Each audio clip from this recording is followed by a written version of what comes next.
Salam alaikum wa rahmatullahi wa barakatuh. Donc, je m'appelle Loïc Lokman. J'ai 30 ans. Je me suis converti à l'âge de 23 ans. Donc, ça fait maintenant 7 ans que je suis musulman, alhamdoulilah.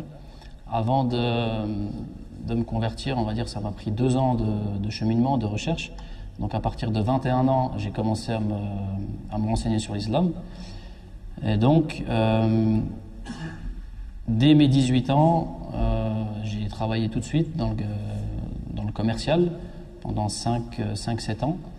Et ensuite, une fois que je me suis converti, donc j'ai eu une soif de connaissances. Donc tout de suite, on va dire, j'ai commencé des cours de religion pour apprendre la religion, des cours d'arabe pour comprendre la langue arabe. Mais ça n'allait pas assez vite, donc j'étais forcément en cours du soir étant donné que je travaillais. Donc j'ai décidé d'arrêter de travailler pour pouvoir étudier. Comme la situation actuelle, c'est un petit peu difficile pour partir à l'étranger, surtout en tant que Français. Du coup, j'ai commencé les études à l'IUSH de Château-Chinon. Donc là, alhamdoulilah, ça fait 3 ans, c'est ma 3e année que j'y suis. Et donc sinon, je suis originaire d'une famille française, on va dire chrétienne, même si on ne pratique pas beaucoup dans la famille. On va dire, j'ai toujours été laïque, donc je ne croyais pas en Dieu. Donc je pense comme énormément de Français. Et voilà, donc à mes 23 ans, donc, je me suis converti à l'islam, ce qui a amené forcément dans la famille énormément de questionnements, de peurs, de craintes, pas de disputes, on va dire, parce que j'avais quand même j'ai toujours, mais on va dire un tempérament fort. Et en tant que commercial, je voulais toujours avoir réponse à tout. Donc bien entendu, comme je me suis auto-convaincu que l'islam était la vérité, donc j'avais trouvé réponse à toutes mes questions. Et je savais que quand j'allais me convertir, j'avais déjà idée de toutes les questions qui allaient venir des personnes de mon entourage. Donc j'avais déjà les réponses en tête. Et forcément, elles sont arrivées. Et de fil en aiguille, de question en question, il y a toujours d'autres questions qui viennent. Entre-temps, c'est vrai qu'il y a eu pas mal d'attentats, il y a eu la guerre, ce qui se passe actuellement. Donc ça a soulevé d'autres questions, etc. Donc toujours obligé de se justifier. Et alhamdoulilah, j'ai pas attendu non plus que les gens ou que ma famille viennent à moi pour leur expliquer mes choix et qu'est-ce qu'était la religion. Et donc là, au bout de 6 ans, donc là, on va dire, ça va faire 5 mois que le livre est sorti, à peu près. Si je peux avoir un livre. Ouais. Donc, notre rencontre, Inch'Allah, ça va être autour de ce livre. Ce livre, donc, il est en français, comme je l'ai dit tout à l'heure. Donc, certes que la première question que peut-être on peut poser à Norman, pourquoi il a écrit ce livre? C'est ce qu'il a essayé de développer dans un premier temps. Quelle est la chose qui m'a motivé à écrire ce livre? Et ce livre, Inch'Allah, sera disponible à notre mosquée. Donc, on l'a commandé. C'est là, Inch'Allah, d'ici ce week-end, Inch'Allah, vous trouvez un livre imprimé en bas, Inch'Allah. Donc, si tu peux commencer par ça, Inch'Allah. Pourquoi ce livre? Ok.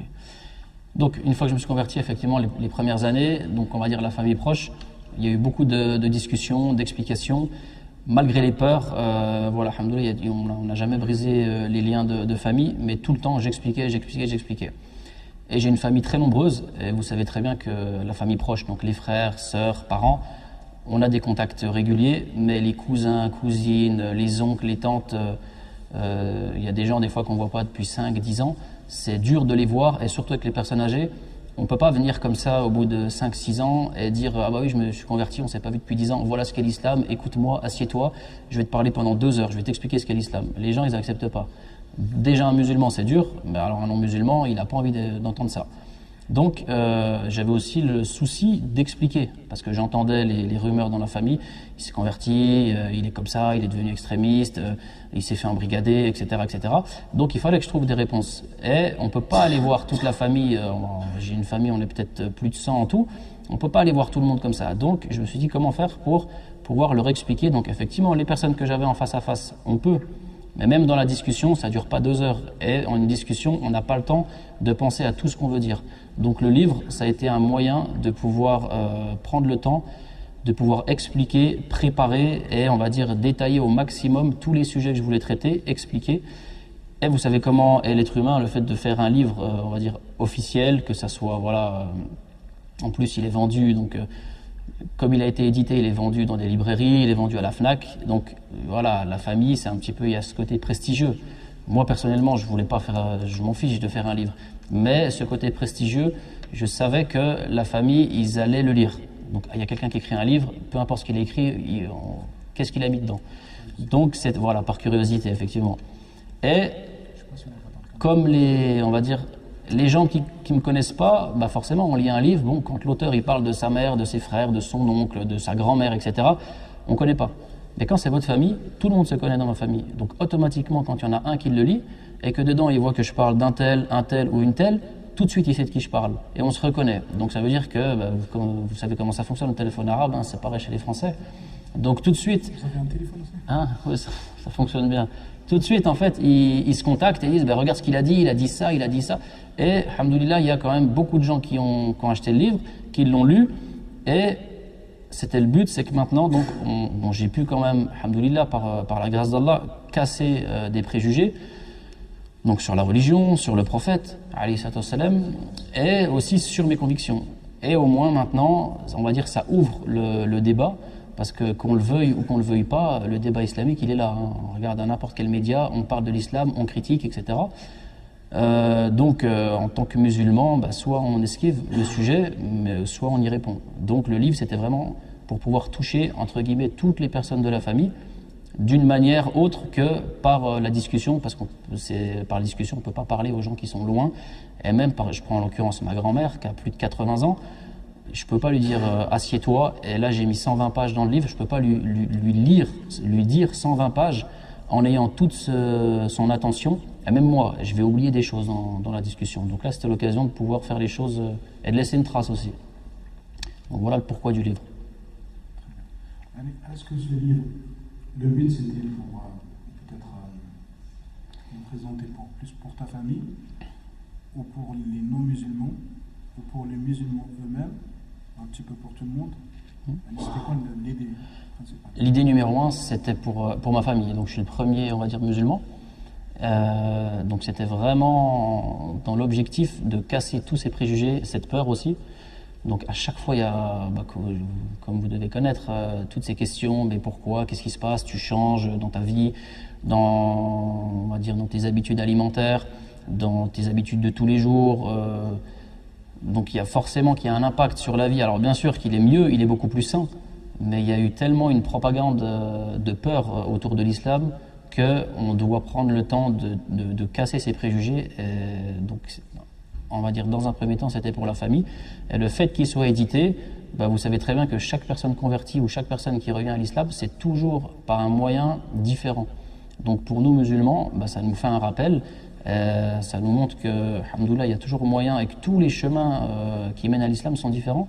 Donc je me suis dit, ça pourra aider des gens et des personnes aussi converties qui peut-être qui vivent ce même cheminement et des fois des contraintes, parce que c'est pas toujours facile, on se rend pas compte, peut-être à les aider. Donc alhamdoulilah.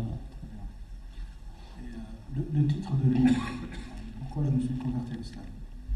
Si tu peux, le livre, je pense qu'il répond à cette question. Oui. Et si tu peux nous répondre à cette question, sachant qu'on va acheter le livre après.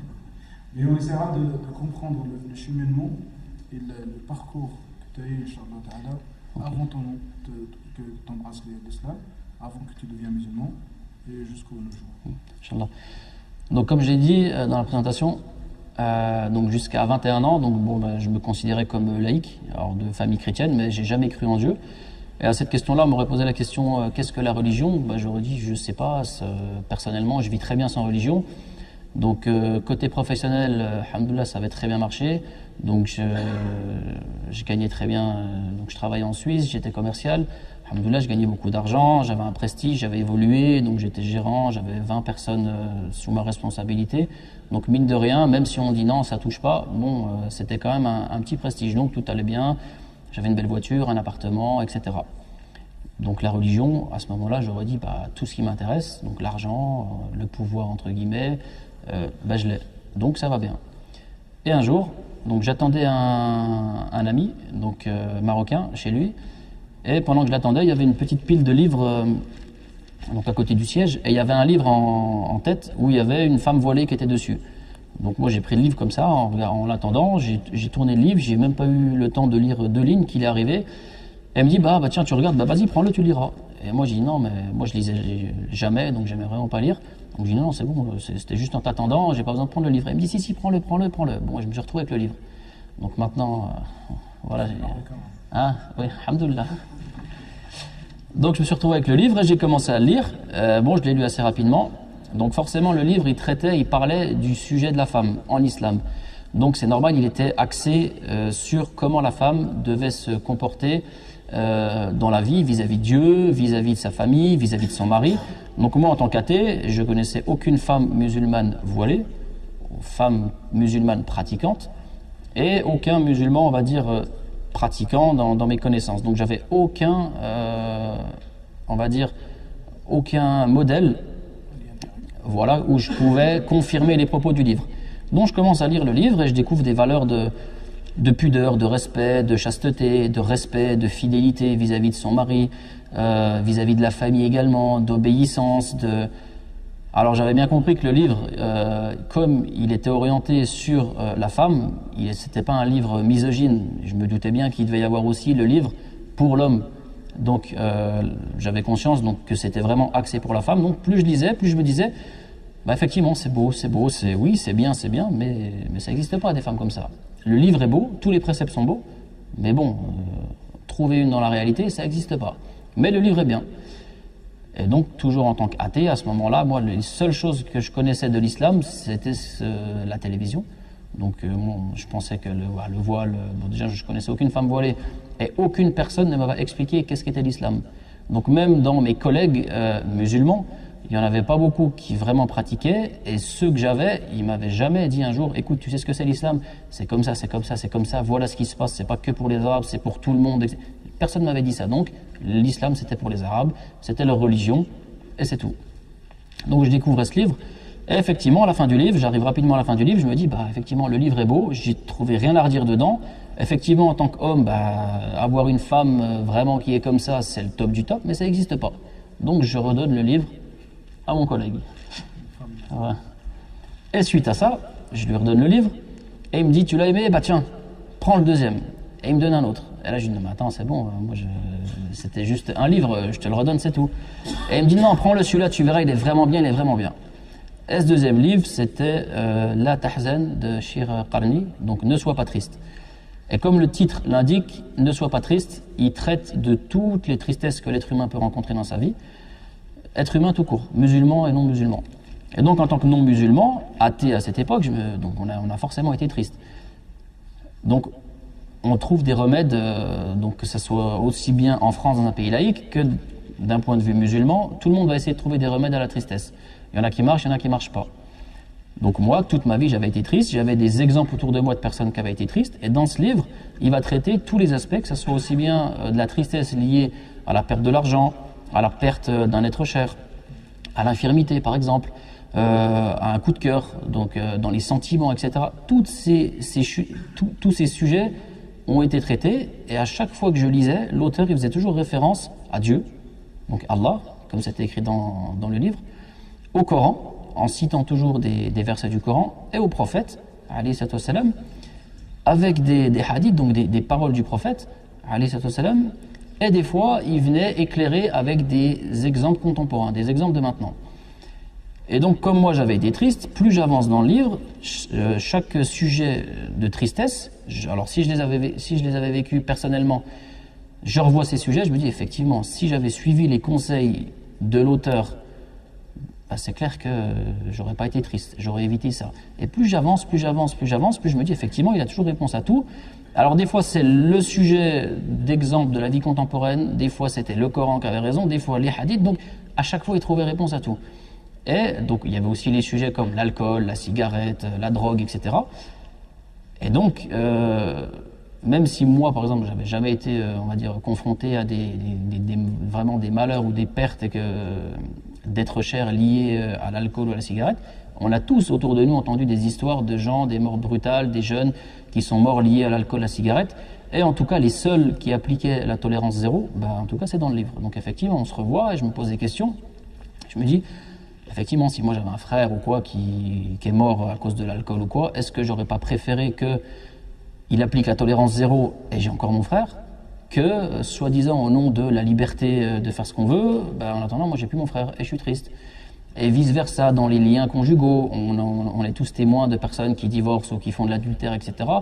Ça déchire des familles, et là je trouve que non, les liens du mariage sont très sacrés. Déjà, il y a des liens du mariage qui sont très sacrés, et je trouve que l'auteur explique qu'il y a vraiment une importance liée au mariage, et en tout cas c'est la seule doctrine, c'est la seule pensée, c'est la seule religion entre guillemets, qui accorde énormément d'importance au mariage. Donc plus j'avance dans le livre, plus tous les sujets de tristesse, ils étaient clairs, logiques, et j'arrivais pas à contredire. Donc j'arrive à la fin du livre, et à la fin de ce deuxième livre, je leur donne aux collègues, donc il va pas me donner de troisième livre là cette fois, mais en fait je commence à penser tout seul. Je me dis, attends, ça fait 2 livres que je lis, je suis pas musulman, 2 livres sur l'islam c'est pas ma religion, moi je crois pas en Dieu, mais ça fait 2 fois que je trouve rien à redire.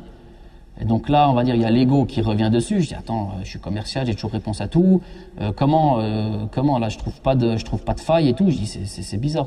Moi, je suis pas religieux. Pourtant, l'islam, c'est pas ça. L'islam, ça rabaisse les hommes. C'est pas, nous, on est en Occident, on est dans un pays laïque. Soi-disant, on est au-dessus des religions.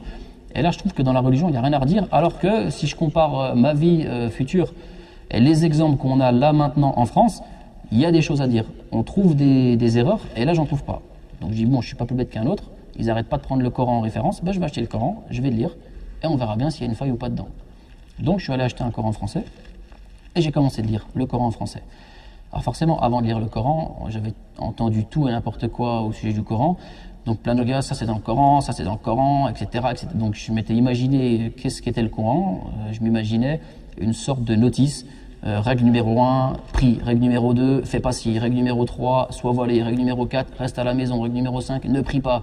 Règle numéro 5, lapider, etc. Je m'attendais parce qu'à chaque fois qu'on parle du Coran, c'est comme ça. Ça, c'est dans le Coran. Bon, donc je m'attendais à tout, sauf à trouver le réel contenu du Coran. Et quand je commence à ouvrir le Coran, donc je commence à lire, et je commence à trouver Jésus, Moïse, Abraham, tous les prophètes, Noé, Adam. Je dis, mais c'est quoi ça? Je dis, toutes les religions sont entremêlées. Ça me parle de Jésus. Jésus, c'est les chrétiens. Moïse, c'est les juifs. Je dis, mais c'est quoi? Toutes les religions sont dedans. Je dis, mais je comprends pas. C'était pas Mohammed, c'est tout, la religion des musulmans. Tout est entremêlé dedans et je comprends pas. Et à ce moment-là, j'étais sur Paris. Et donc, je me souviens être allé en clientèle voir un client. Et au moment où il ouvre la porte, je vois quelqu'un qui ouvre avec une barbe énorme, une djellaba. Et toujours les préjugés, je me dis, ça y est, j'ai un imam en face de moi, je vais pouvoir lui poser toutes mes questions. Donc je lui dis, vous êtes musulman? Il me dit oui. Je dis, bon écoutez, on oublie le côté commercial, j'ai des questions, je suis en train de lire le Coran, il y a des choses que je ne comprends pas. Donc là, effectivement, il sourit, il me dit, bon rentre, on va parler. Donc je me retrouve chez lui, et je lui dis, voilà, je suis en train de lire le Coran, mais là je ne comprends rien. Il y a tous les prophètes qui sont cités, Jésus, Abraham, je dis, c'est quoi? Je dis, c'est pas, chacun a sa religion. Et donc il dit, bon, je t'explique. Donc il me dit, effectivement, les 3 religions, on a un seul Dieu, c'est le même Dieu. Il dit, pour nous les musulmans, c'est le même Dieu. On reconnaît tous les prophètes. Tous les prophètes sont des prophètes. Et le dernier, c'est le prophète Mohammed, alayhi salam. Il me dit, les chrétiens, ils les reconnaissent tous. Et le dernier, le prophète Mohammed, alayhi salam, ils disent, c'est pas eux, ils ne le reconnaissent pas. Et les juifs, c'est pareil, ils les reconnaissent tous, sauf les 2 derniers. Il m'a dit, donc pour nous, on n'a aucun problème avec tous les prophètes. Il m'a donné un exemple, et cet exemple-là, c'est celui-là qui m'a vraiment éclairci ce problème que j'avais en tête. Il m'a dit, c'est comme à l'école. Il m'a dit, ces prophètes-là, ils ne sont pas venus en même temps. Ils sont venus à des moments dans l'histoire différents. Il me dit, c'est comme à l'école. Quand tu es arrivé à l'école, tu es rentré pour apprendre l'éducation, avec un grand E. Il me dit, en 6e, tu avais un prof. En 5e, un autre. En 4e, un autre. En 3e, un autre. Il dit, et si tu continues après le bac, eh ben tu continues jusqu'à doctorat. Il dit, maintenant on prend un exemple. Quelqu'un qui s'est arrêté en 6e. Le 2e, il s'est arrêté au bac, et le 3e, il s'est arrêté au doctorat. Il dit, c'est 3 êtres humains. Les 3, ils ont reçu de l'éducation. Sauf qu'il y en a un, il s'est arrêté en 6e. Donc il y a 2 profs qu'il n'a pas eu. Celui pour le bac, et l'autre au doctorat. Celui du bac, il a eu les 2, sauf le dernier. Et le doctorant, il a eu les 3. Si les 3, ils se retrouvent comme ça dans une salle, ils commencent à parler. Le doctorant, lui, il n'a aucun problème, il a fini son cursus, il dit, c'est oui, j'ai eu les 3 profs, tout va bien. Sauf qu'à chaque fois, je suis allé plus loin dans l'apprentissage, effectivement. Celui qui a le baccalauréat, il dit, bah effectivement, moi j'ai eu les 2 premiers, mais toi, le doctorant, je sais pas, il y a 8 ans que j'ai pas derrière. Et celui qui est en 6e, bah moi j'ai la 6e, il y en a 2 que j'ai pas, etc. Il m'a dit, ils vont pas se contredire, ou alors en tout cas, ça serait illogique qu'ils se contredisent. Non, non, toi c'est faux ce que tu as appris, toi c'est faux, etc. Et il dit, bah pour nous les musulmans, c'est la même chose. On reconnaît tous les prophètes, sauf que chaque prophète est venu en son temps, chaque prophète a son peuple, mais au fur et à mesure, les sociétés ont évolué, l'intellect de l'être humain a évolué, c'est pour ça que Dieu faisait venir un prophète. Toujours, le prophète n'a pas dit mon prédécesseur, non, il m'a dit, si tu veux, c'est des collègues. C'est comme dans l'enseignement, c'est des collègues les professeurs, ils ne vont pas se contredire les uns les autres, sauf qu'il y en a un qui va de plus en plus loin. Et donc son exemple-là, bah, il était super clair. Donc je lui dis, ouais, donc en fait pour vous c'est facile, les musulmans, vous n'avez aucun problème, tout le monde est prophète, tout est beau, tout est rose. Alors effectivement il a souri à ce moment-là, il me dit, bah oui, nous on n'a aucun problème. C'est les autres qui ne veulent pas le reconnaître, le dernier ou les 2 derniers prophètes. C'est un commerçant ou un philosophe Bah en tout cas, alhamdoulilah, il a réussi son travail sur une personne. Donc en sortant de chez lui, je me suis dit, mais attends, c'est trop simple. C'est-à-dire quoi, les musulmans, ça y est, pour eux c'est facile, ils n'ont aucun problème avec toutes les religions, tous les prophètes, ils sont tous reconnus. Donc j'ai dit, mais c'est trop facile. J'ai dit, ça peut pas être aussi facile. À mon avis, c'est beaucoup plus compliqué. Parce que depuis tout petit, on nous fait croire que c'est compliqué, c'est voilà, etc. Et là, c'était super simple. En 20 minutes, il m'avait tout expliqué. Donc je dis, bon, ok, bon, je vais continuer ma lecture du Coran. Et effectivement, une autre chose qui m'a interpellé dans le Coran, c'est le style injonctif du Coran, où l'auteur du Coran, il nous parle directement. Fais ceci, médite, observe, regarde, paye l'aumône. Donc en fait, il nous parle. C'est-à-dire que c'est pas comme dans un roman où l'auteur c'est un tel, donc on s'imagine la vie d'un tel. Donc là, dans le Coran, c'est nous. Donc en fait, l'auteur nous prend nous directement. C'est à toi que je parle. Alors bien sûr, il y a d'autres histoires qui viennent dedans, mais très souvent, l'auteur fait référence à nous. Donc, quand on commence la lecture, au bout d'un moment, on se sent visé par la lecture du Coran et par les choses qui nous appellent à mettre en application.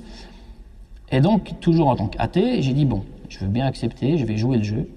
J'ai dit, on fait comme si tu existes, donc en parlant à Dieu. Je vais avancer dans ma lecture et on verra bien ce qui se passe. Et donc je découvre les histoires de prophètes, donc qui s'entremêlent, des histoires également sur la vie avant la vie. Donc comment ça s'est créé. Donc les anges, les anges, l'histoire avec Satan. Donc on a tous entendu parler de Satan, du diable, Adam et Ève. Et là je découvre que tout est expliqué. Donc il y a une vie avant la vie et il y a une vie après la mort. Donc moi ce qui m'intéressait surtout c'était les choses analysable, avec toujours mon esprit cartésien, mon esprit critique commercial. Je dis ok, il faut que je me prouve que c'est vrai. Donc la vie après la mort, la vie avant la vie, je peux pas le prouver. Mais par contre, quand j'arrive sur des passages où, sur par exemple les faits scientifiques, donc le développement embryonnaire, sur les astres, sur la création de la Terre, la création des cieux, la création de l'univers, tout ça, je dis. Et je reviens toujours dans le contexte, je me dis, bon, ce livre, il n'a pas été écrit en 1900. Il a été écrit il y a plus de 1430 ans. Je dis, à l'époque, c'était à quelle époque? Je dis, en France, c'était le roi Dagobert. Je dis, on était en plein Moyen-Âge. Je dis, quand même, nous, on croyait que la Terre était plate. Ça fait à peine quelques centaines d'années qu'on vient de dire, non, elle est ronde, etc. Je dis, là, il y a un homme en plein désert qui sort des révélations comme ça, une ou deux, je dis, je veux bien. Même là, j'étais toujours, on va dire, athée, entre guillemets. Mais juste le côté critique dans le débat, de ce côté commercial qui veut toujours avoir réponse à tout. Une ou deux fois, on peut faire des révélations comme ça. Mais plus de 600 pages, ça fait quand même beaucoup. Donc, et sur tous les domaines, encore quelqu'un, il serait très fort dans l'agriculture, je veux bien, il fait beaucoup de révélations dans ce domaine. Mais après que ça soit sur les mers, qui fassent des révélations sur les sources d'eau douce, et je vois ensuite, donc j'allais toujours regarder sur Internet, et je vois qu'il y a énormément de scientifiques qui se convertissent à l'islam. Et surtout, donc j'analyse, je remets tout en question. Je me dis effectivement, moi je suis né dans un pays laïque. Donc bon, on m'a enseigné que Dieu n'existe pas, que l'homme descend du singe, etc. Mais je regarde, il y a d'autres pays, par exemple, en Afrique, non, il y a d'autres cultures. Et tous les habitants de ce pays naissent croyants. Je regarde, au Japon, c'est pareil, il y a une autre culture. Tous les habitants de ce pays, ils naissent et ils ont la même croyance. Je dis, bon, en fait, est-ce que moi, j'ai réellement choisi de ne pas croire, comme le japonais, il a choisi de croire aux idoles, à faire des offrandes, etc. Comme l'Africain, donc il y en a qui croient aux esprits, au vaudou, etc. Et d'autres pays qui sont musulmans qui croient. Je dis donc, en réalité, est-ce que moi, j'ai réellement choisi de croire, ou de pas croire. Je dis non, je dis moi j'ai jamais choisi, on m'a dit c'est comme ça et comme ça. Donc là je commence à remettre en question, on va dire, ma croyance, athée entre guillemets, et je me pose des questions. Je dis mais attends, il y a quand même beaucoup plus de croyants et des scientifiques, je dis quand même les musulmans, ils sont 1,5 milliard sur Terre, les chrétiens, ils sont 1 milliard et plusieurs millions, je dis, ils sont tous croyants. Il y a des scientifiques, il y a des astronautes, il y a des chefs d'État. Et je dis pourquoi ils lâchent pas leur religion si soi-disant la science a prouvé que la religion c'était pas ça. Je dis il y a quand même un truc. Je dis, je veux bien que dans les 1,4 milliard de musulmans, ça soit pas tous des lumières, mais quand même, il y en a, ils sont super intelligents. Et je dis, alors il leur manque quoi dans leur vie? Parce que nous, depuis tout petit, on dit ceux qui ont besoin d'une religion, c'est des gens faibles. Il faut qu'ils s'accrochent à quelque chose, donc ils ont créé des religions. Souvent, c'est ce qu'on nous enseigne. Je dis donc, alors, ils sont passés à côté de quoi? Et je me dis, c'est pas logique. Donc, je me souviens, j'étais tombé à l'époque sur une conférence où le conférencier expliquait en fait pourquoi en France, on va dire, ou pourquoi une personne laïque réagissait comme ça vis-à-vis des religions. Et il expliquait qu'il fallait toujours remonter à l'histoire pour voir un petit peu, pour comprendre comment une personne pense. Et il disait qu'en France, et à plus large échelle en Europe, eh ben en fait c'était donc chrétien, on avait un passé chrétien, et en fait le christianisme avait tellement fait la misère de ravage à l'Europe, au peuple. Alors bien sûr, j'invente rien, je dis moi je suis pas là pour critiquer les religions, mais c'est un fait. Donc au nom de la religion, ils avaient, on va dire, spolié, pris l'argent des peuples. Au nom de la religion, ils avaient justifié l'esclavagisme.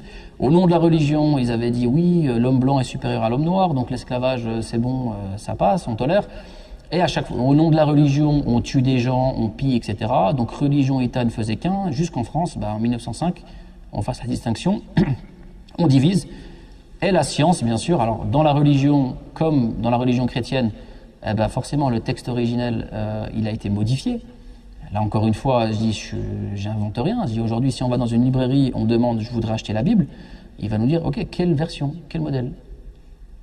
Il y en a plusieurs. Donc je dis, comment ça? Je dis, c'est pas la parole de Dieu? Il me dit, bah si, mais laquelle? Il y en a plusieurs. Donc je peux prendre, il y a plus de 70 versions de Bible.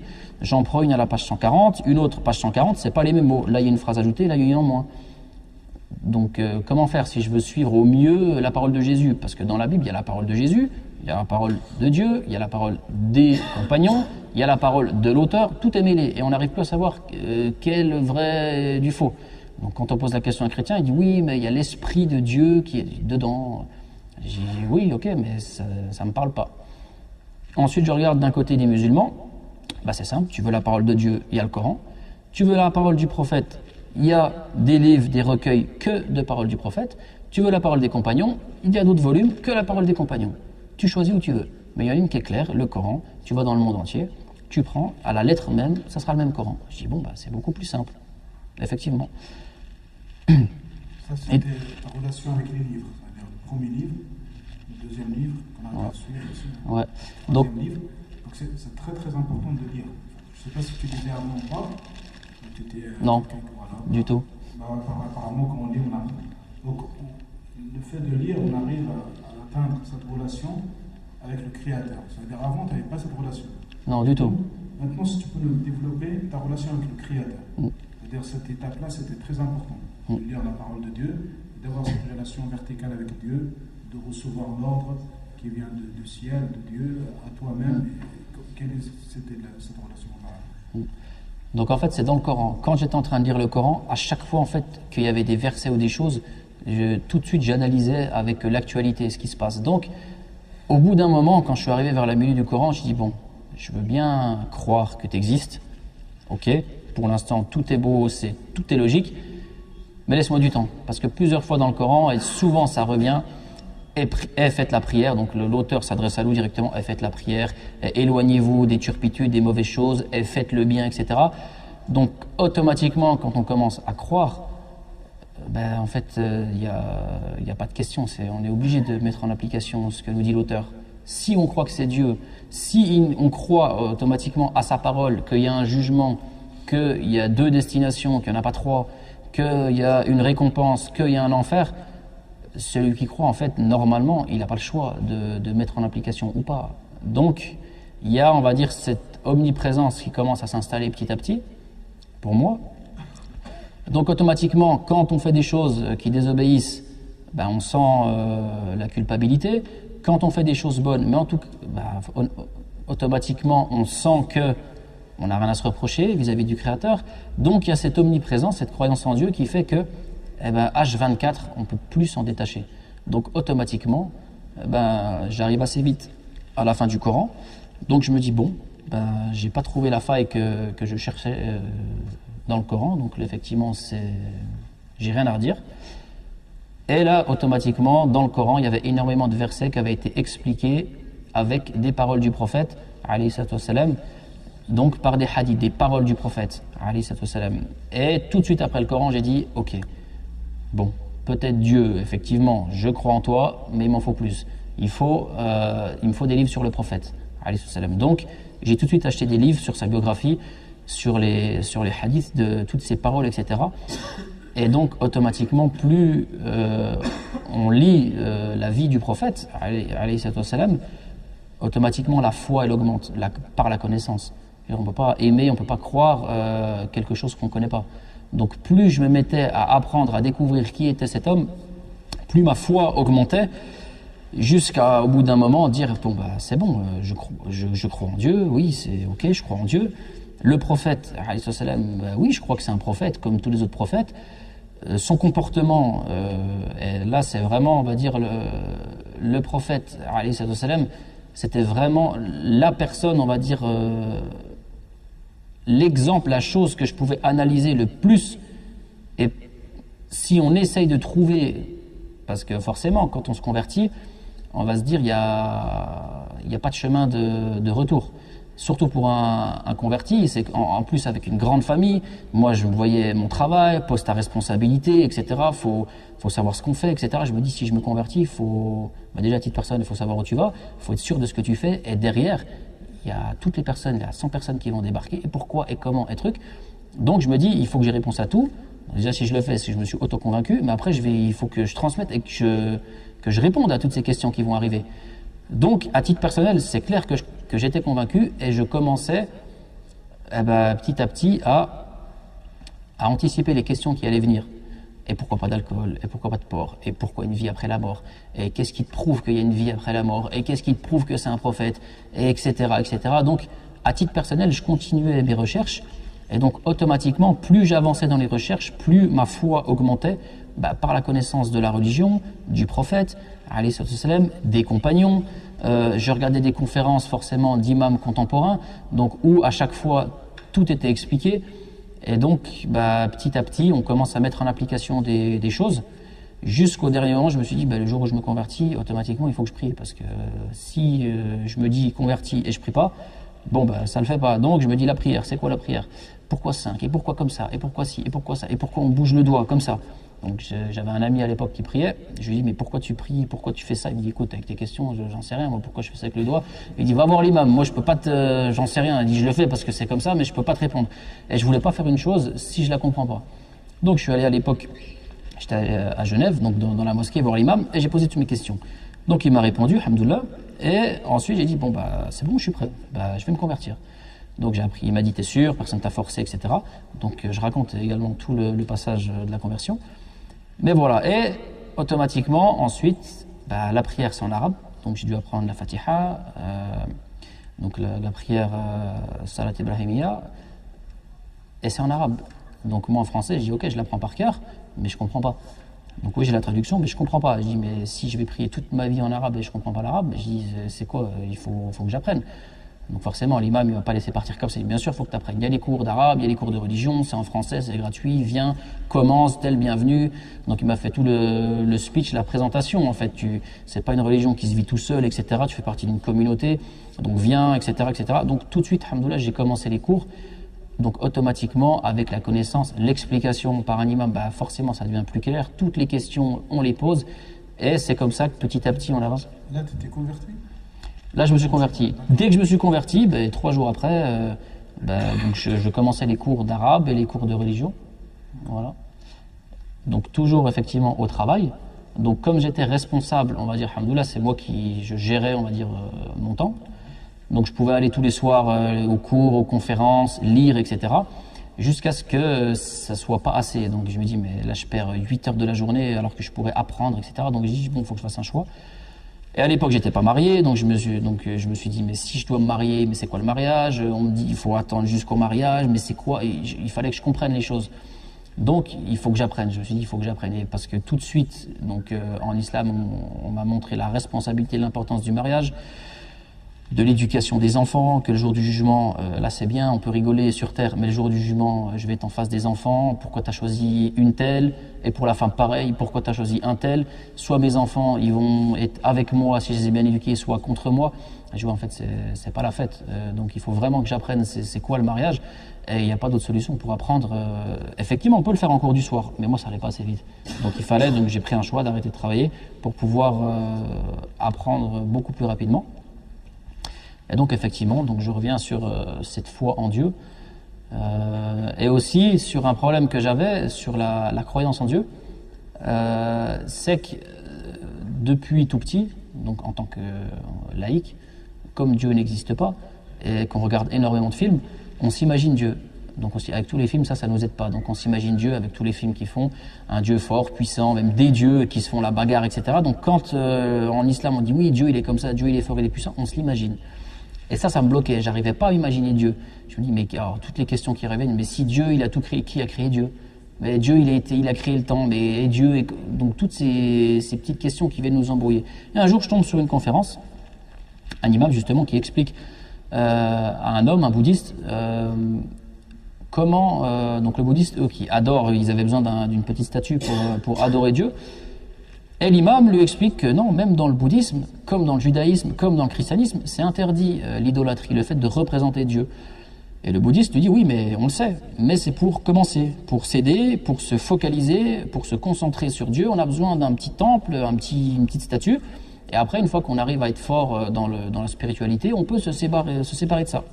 Donc l'imam lui dit, à ce moment-là, c'est nul, parce que dès le début, tu dis aux gens de faire de l'idolâtrie, et après tu dis non, maintenant, il ne faut plus en faire. Donc il dit à ce moment-là, les musulmans, nous, alhamdoulilah, on a tout compris, parce que dès le début, il n'y a pas de représentation. Et il lui dit, comment tu t'appelles? Donc moi, j'ai oublié le nom de l'hindou, mais on va prendre un prénom comme ça. Il dit, je m'appelle Paul.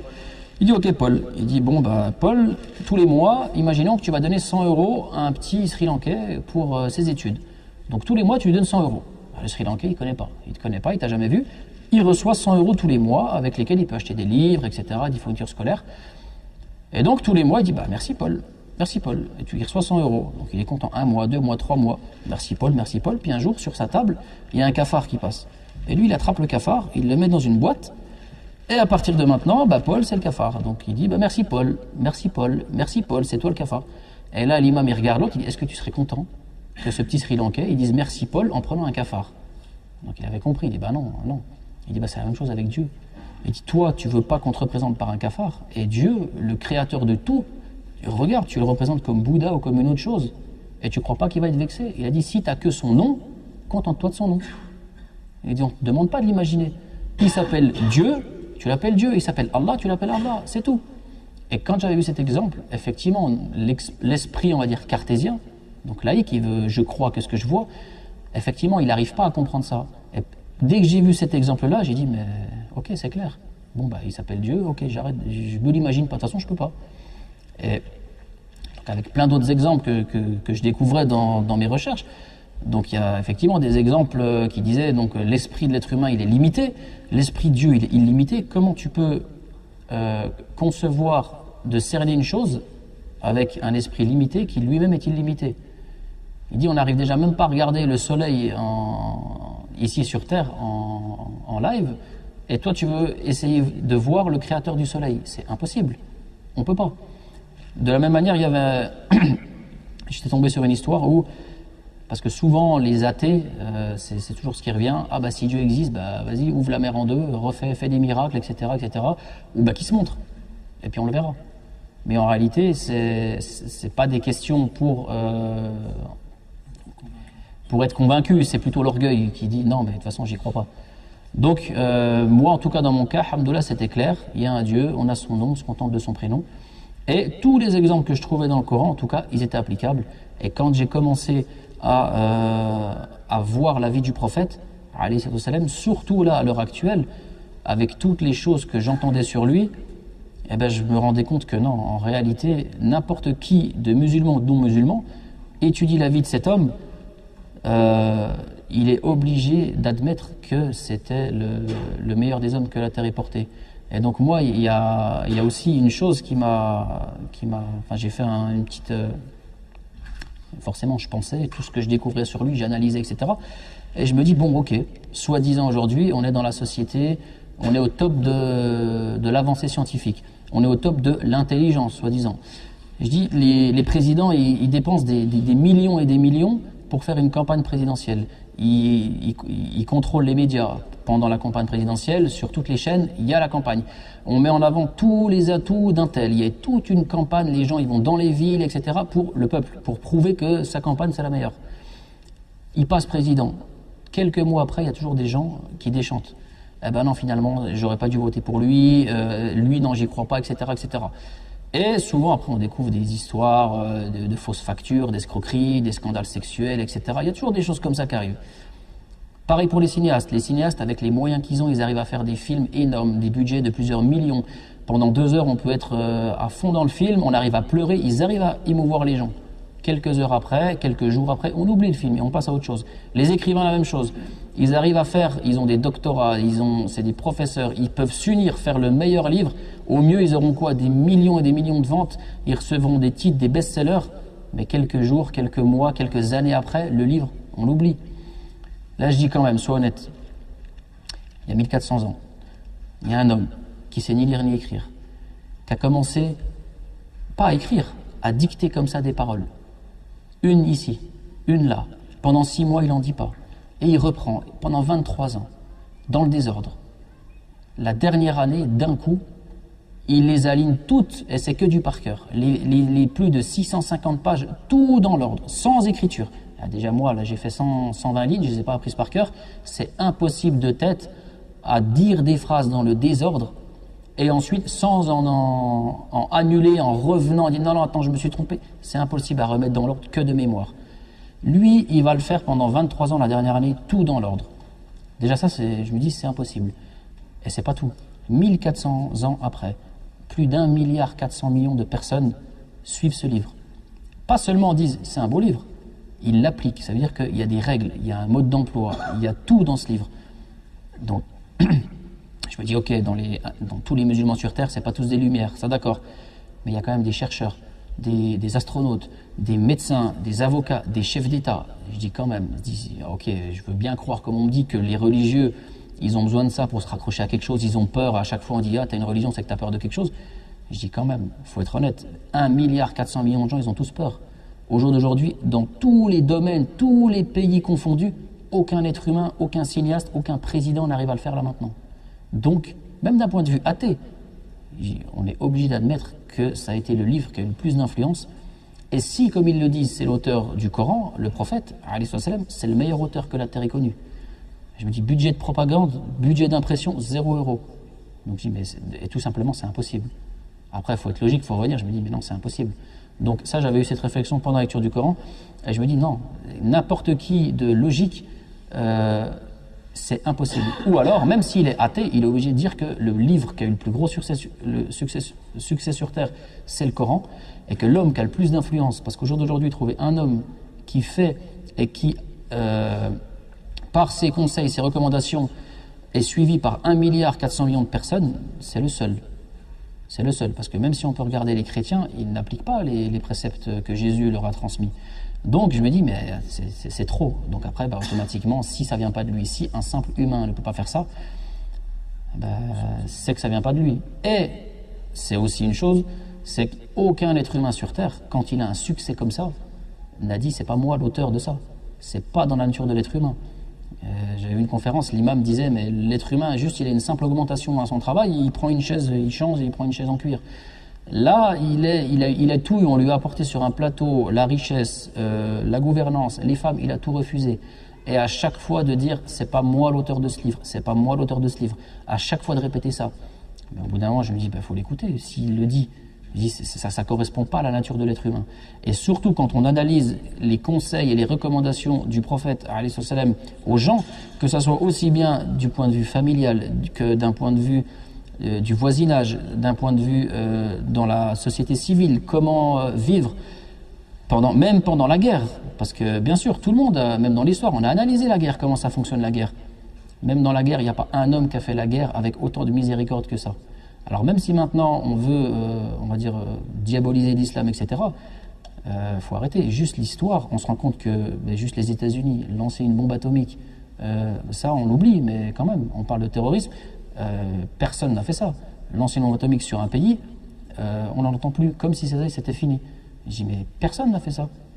Que ça soit le christianisme, ce qu'ils ont fait au nom de la religion, etc. Alors je sais bien que c'est pas puisé dans la religion. Mais en tout cas, l'homme du prophète, alayhi salam, toutes les recommandations qu'il a faites, je trouve aucune faille. Et toutes les choses, bien sûr, les choses qu'on incrimine, c'est facile d'insulter quelqu'un, mais après, il y a deux solutions. Quand on insulte quelqu'un, soit on a des preuves qui sont vraies et on va effectivement confirmer ses propos, soit c'est faux et en réalité l'insulte, elle déshonore que celui qui les a proférés. Donc, le fait d'insulter la religion, quand on va chercher dans la religion, on se rend compte que non.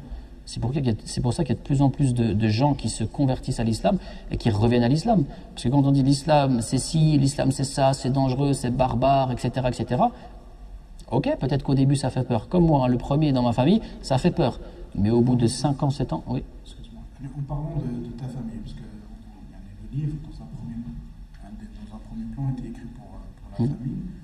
Certes, tu avais une relation avec des livres, tu avais une relation avec le Créateur, tu as lu le Coran, une relation avec le prophète sallallahu alayhi wa sallam, en connaissant son comportement, sa relation avec son entourage, et ce qu'il a fait. Quelle était, une fois converti, la réaction de ta famille? Comment ils ont accepté ça facilement? Les premiers temps, après, aujourd'hui, au début, on va dire c'est... Excuse-moi, après, Inch'Allah, on aura pensez à vos questions, Inch'Allah, si vous avez des questions. Inch'Allah, on a prévu de prier à 19h. Inch'Allah, à partir de maintenant, Salat Isha va être fixée à 19h. Inch'Allah. Donc elle ne bougera pas pendant l'hiver, comme ça tout le monde le sait, Inch'Allah, parce que c'est le premier jour. Donc effectivement, quand je me suis converti, c'est un cheminement. Je ne sais pas du jour au lendemain, ça y est. Non, ça c'est au bout de 7 ans. Voilà, j'ai étudié un peu, etc. Donc au début, c'est, on va dire, entre guillemets, c'est gentil. C'est, je suis musulman. C'est quoi? Je prie et je mange plus de porc. Je bois pas d'alcool. Même si j'ai jamais vraiment bu, mais vous savez comment c'est, une fois de temps en temps, c'est nouvel an, c'est un anniversaire, un petit peu, c'est pas grave. Mais là, je me dis, c'est bon, tolérance zéro, voilà. Donc au début, ça fait peur. Et moi, on va dire, je me suis converti par le biais des livres. Donc on n'a pas pu me dire, c'est une personne, ou c'est une fille, ou c'est des copains, etc. Donc, il n'y avait rien à dire. Mais j'entendais les rumeurs dans la famille. Les gens qui disaient, il s'est fait monter le crâne, il a dû regarder, c'est ci, c'est ça. Donc, il fallait que je réponde à ça. Et automatiquement, toutes les peurs, ça commençait les attentats quand même. Pas encore, il y avait l'histoire en Syrie, donc voilà, ils avaient peur. Et l'État français, forcément, ils n'aident pas, faut pas se voiler la face, ils n'aident pas les gens à ne pas avoir peur sur l'islam, bien au contraire. On vit dans un pays laïque qui ne veut pas de la religion, donc en tant que musulman, il y a deux solutions. C'est soit on est musulman, on fait tout pour, on va dire, pour éclaircir et répondre aux allégations, aux préjugés des non-musulmans et de ceux qui attaquent l'islam, soit les gens, ils ne sont pas musulmans. Le juste milieu, à l'heure actuelle, il y a entre guillemets une guerre des pensées, une guerre contre la religion qui se fait de plus en plus. Donc tout de suite la famille c'est un petit peu entre guillemets une attaque. Et pourquoi tu fais ci, et pourquoi tu fais ça, et après on se fait pousser la barbe, et pourquoi tu fais pousser la barbe, et pourquoi tu manges plus, et ça. Donc vraiment une attaque. Donc bon, alhamdoulilah, moi je le prenais à la rigolade avec le bon comportement, la patience. Là j'ai appris la patience, qu'on peut avoir le meilleur discours du monde. C'est pas parce qu'on le dit une fois que ça y est, en face il l'a compris. La preuve, on a tous le Coran. Tous ceux qui l'ont lu en une fois, ils ne sont pas devenus au niveau du prophète, alayhi salam. Pourtant on le sait, mais l'être humain il est faible. Alors imaginez un non-musulman, c'est pas en lisant une fois, non mais j'ai une part, mais je suis pas terroriste. Ah ouais, ok, c'est bon, merci, tu m'as rassuré. Non, ça demande du temps. Et ça demande aussi de le prouver. De le prouver comment? 1 an, 2 ans, 3 ans, 5 ans. De voir que non, qu'on rigole toujours, qu'on est là, etc., etc. Et que le comportement il change. Parce que, et effectivement, quand maintenant, 7 ans après, on pourrait questionner ma famille, énormément, je pense que la plupart des gens diraient ben, au début on a eu énormément peur, mais en te voyant, en suivant ton cursus, effectivement tu nous as rassurés, etc. Mais même à l'époque, quand j'ai dit je voulais partir à l'étranger étudier, ça y est, c'était à 2 doigts de me dénoncer, de dire ça y est, hein, qui veut partir ou quoi. Donc heureusement que tout ce que je faisais, j'expliquais tout à ma famille proche. Donc je leur expliquais. Même pas pour les convaincre, mais juste je leur disais, je veux que vous sachiez ce qui se passe dans ma tête. Comme ça, vous allez, comme ça, même si vous l'acceptez ou pas, et je sais que vous l'acceptez pas, au moins vous savez ce qui se passe. J'ai la tête sur les épaules, mais voilà, comme ça, il n'y a pas de, on va dire, il n'y a pas de flou. Et c'est ce que j'ai fait. Et alhamdoulilah, avec le temps, on va dire, ils se sont, on va dire, calmés. Il y a de moins en moins de peur. Et le fait que j'étudie, que voilà, que alhamdoulilah, enfin que j'étudie maintenant en Château-Chinon, c'est-à-dire dans une structure, ça rassure. Parce que quand on étudie, mais que nulle part, on se dit, mais attends, mais tu étudies nulle part. Et d'un autre côté, avec les campagnes qui font de prévention, le gouvernement, attention, signe de radicalisation, il se pousse la barbe, changement de tenue vestimentaire, changement alimentaire, etc. Mais en fait, ils décrivent simplement un musulman. Donc, si vraiment le musulman il pratique la religion, il est dans le tenue vestimentaire, etc. Donc voilà, il y avait énormément à faire, à casser les préjugés et sur le temps. Il n'y a que le temps pour prouver que c'est la vérité. Voilà. Maintenant, Inch'Allah, pour les frères et les sœurs qui ont des questions sur ce qu'on a dit, sur les choses peut-être qu'il n'a pas dit. Hakim, hein? Comme salam, tout le paquet. Je vous pose une question. En fait, c'est une question. Est-ce que vraiment la conversion que vous avez eue a vraiment révolutionné votre vie, en sachant qu'aujourd'hui, l'islam est au centre du spectre médiatique en France, surtout en France? Vous voulez des réponses là-dessus? Ok, Makloufik. Je répète la question parce que je sais que sur les vidéos on a la réponse, on n'entend jamais la question. Donc le frère il pose la question, est-ce que ma conversion à l'islam ça a vraiment révolutionné, changé ma vie? Mais bien sûr, d'ailleurs je comprends, on ne pourrait pas dire non, parce que ça change du tout au tout. Donc déjà sur les habitudes alimentaires, sur ma relation avec la famille, sur la relation avec Dieu. Donc là je suis passé d'une philosophie de il n'y a pas de vie après la mort, fais ce que tu veux sur terre et accomplis tes passions, trouve des passions et fais-les au maximum. À l'inverse, il y a une vie après la mort et fais attention, tu vas être jugé. Il y a des péchés et les péchés, c'est pas forcément ceux que, en tant que laïc, on nous a dit. Maintenant, il y a un créateur qui nous dit voilà, moi, ce que je te dis, c'est ça les péchés et c'est ça le bon comportement. Et au fond de nous, bien sûr que toutes les choses bonnes que j'avais au fond de moi, que j'avais reçues dans l'éducation, elles sont confirmées dedans. Toutes les mauvaises choses, elles sont appuyées et il y en a d'autres qui viennent, etc. Donc bien sûr que ça change au tout au tout. Moi j'étais commercial, je gagnais beaucoup d'argent, j'avais un poste à responsabilité, etc. À cette époque-là, on m'aurait dit mais c'est quoi la vie? J'aurais dit c'est ça, et même gagner encore plus. C'est gagner le plus d'argent pour avoir le plus de biens matériels, pour avoir une belle maison. Donc vraiment de la vie ici-bas, un maximum. Quitte à, c'est pas grave si on escroque 2 ou 3 personnes. Parce que là, bien sûr qu'on le dit, alors soi-disant une éthique, oui, en commerce, il ne faut pas mentir, etc. Mais vous savez, ça c'est dans les livres. En réalité, tous les formateurs ou quoi, ce qu'il faut, c'est faire du chiffre, etc. Que la personne, qu'elle le veuille ou pas, il faut faire du chiffre. Alors que là, je passe du tout au tout. Donc bien sûr qu'il y a un changement dans la vie et il y a une responsabilité qui vient. Donc juste un exemple simple, relation homme-femme. Même à l'heure actuelle, on regarde même les dirigeants, les maires, les ministres ou les présidents, c'est pas des modèles. Je regarde dans la religion, ah non, c'est super important, tu vas être jugé là-dessus.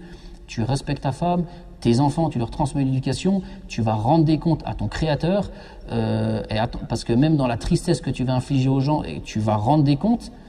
Et on a en plus un modèle qui l'a fait de la meilleure des manières. Alors maintenant, je me tourne vers les laïcs, qui sont entre guillemets nos modèles, ou les stars, etc. Mais c'est tout l'inverse, et même les non-musulmans le disent. Donc bien sûr que je trouvais que c'était à 100% la vérité, et bien sûr qu'il y a un changement radical dans la vie. Et heureusement, et c'est en bien. Parce que maintenant, si on posait la question à ceux qui m'ont connu avant et maintenant, même s'ils ont peur ou quoi, ils peuvent rien dire, s'il ne serait-ce qu'il est devenu extrémiste, mais extrémiste, oui, dans le bien peut-être. Mais maintenant, je me comporte beaucoup mieux avec ma famille, avec ma mère, essayer de solutionner les problèmes, de faire un maximum, etc. Et tous ceux de la famille le savent. Donc oui, même si, alors les musulmans bien sûr ils diront machallah c'est bien, Allah t'a guidé, mais les non-musulmans ils sont, et même dans la famille ils sont obligés de l'admettre. Voilà.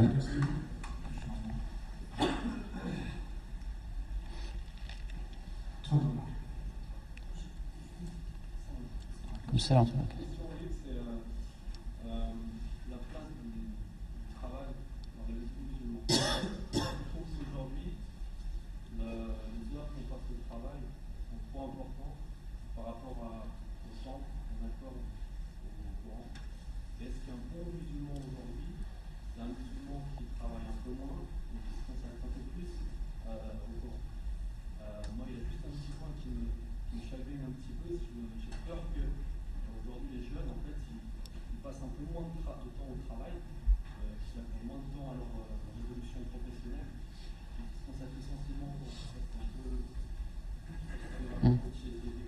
oui, c'est pour l'imam ça. Oui, je te prends la parole, mais après il y a besoin de tout dans une société. Après il y a des gens, ils ont la capacité de pouvoir étudier 8 heures par jour. Il y en a d'autres, ils ne l'auront jamais. Il y a des gens, ils ont la capacité d'être docteur. Il y en a d'autres, ils ne l'ont pas. Il y en a, ils sont très forts en maths, d'autres, ils ne le sont pas. Je pense que déjà, il y a un travail d'introspection, savoir qui je suis, qu'est-ce que j'arrive à faire. Si j'aime énormément le Coran, que je peux l'apprendre, bien sûr, il faut l'apprendre. Si j'arrive pas, il y en a, ils n'arrivent pas. Alors, on ne va pas dire que c'est des mauvais musulmans, mais par contre, il est très fort dans le relationnel. Qu'il le fasse, et vice-versa. Donc après, je pense que c'est à chacun de voir sa force, de trouver sa force. Et dans tous les cas, il va trouver, quand on regarde dans l'exemple, et subhanallah, on a tout dans l'exemple des compagnons et du prophète, il y a des compagnons, ils n'ont pas appris le Coran par cœur. Khalid ibn Walid, on le connaît tous, mais il n'était pas hafid al-Qur'an. Par contre, dans ce qu'il savait faire, il a été au top. D'autres, ils ont été très forts dans la hikmah, d'autres très forts dans la dureté, d'autres très forts dans la négociation. Mais chaque chose, donc je pense qu'on a tous des qualités au fond de nous, à nous de les trouver et de regarder dans l'islam quel chemin je peux, par exemple il y a quelqu'un qui est avocat ou médecin, il va pouvoir faire une da'wa que personne d'autre n'a fait. Et je termine en 2 minutes.